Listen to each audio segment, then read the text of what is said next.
Hey y'all, welcome back. Fixing to do a little bit of seeding here.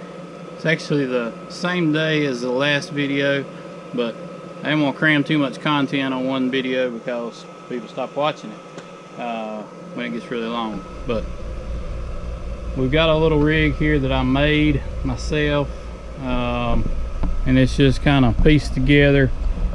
This is actually a really nice, this is not your standard shop vac. This is a Fane dust collector for running a Fane sander for woodworking. And I would never have an expensive vacuum like this, but a nice older gentleman I used to work for gave it to me when he moved. He didn't have room to take some stuff with him, so this is not used for vacuuming up grease out of the shop. This is reserved for planting seeds. And this is a little rig that I made last year. I'll show you how it works here in just a minute, but it's going to be noisy, so I'll talk about it first.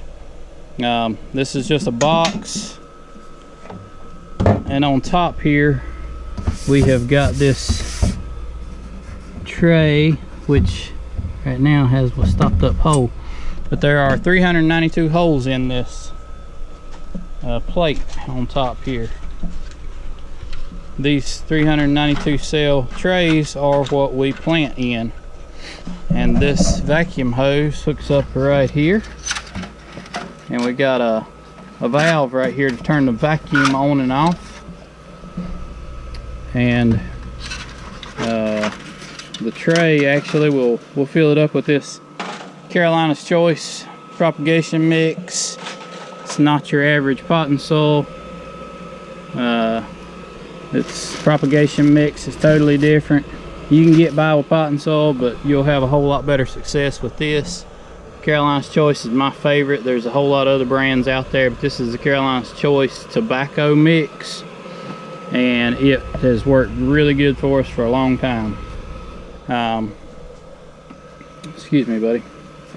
So what we're gonna do, I'm gonna explain this before the vacuum gets fired up. We're gonna fill these 392s up with some Carolina's Choice. Put some water in it first because this dries the bone.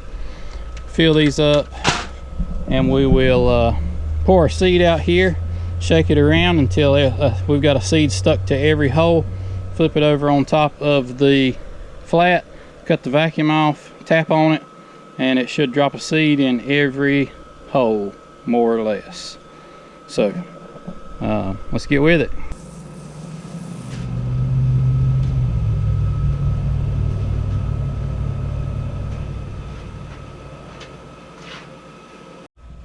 What I like to do with these flats after I get them full of soil is I set them on top of each other and gently press them down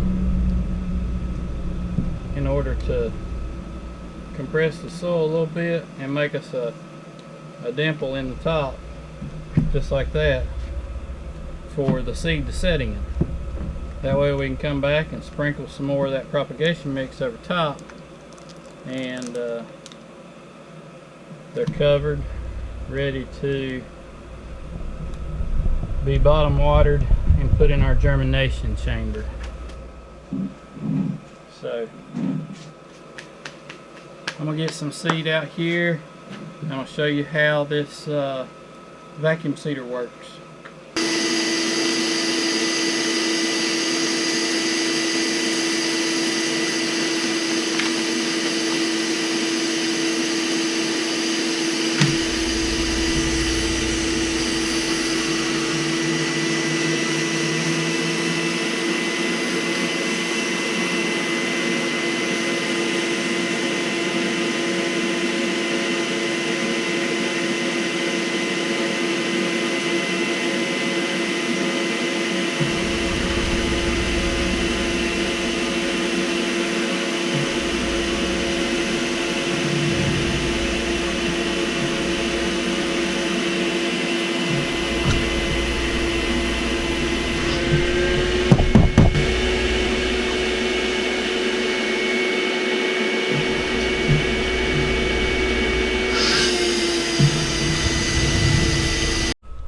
Alright, so I'd say that's a pretty good success rate.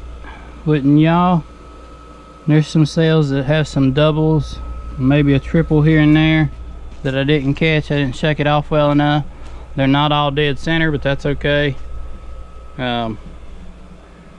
It would that cuts out a whole lot of back-breaking labor if you've ever seeded tomatoes by hand. So I'm gonna try to find a less shaky place to put my camera, and we're gonna seed a few more flats.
I didn't mention it, but there's a little double lip here that catches the seed when you flip it. When you turn it, when I turn it up, kind of bump it a little bit, all the seed goes down here, and when I flip it over, the seed stays inside of here. So when we see multiple flats like I'm fixing to with cabbage and broccoli, I can just shake back this way and run my seed back out and keep going. So we're gonna see what we can, how many we can get knocked out here.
You've never experienced the joy of transplanting these little plug flats by hand, then you can't fully appreciate this.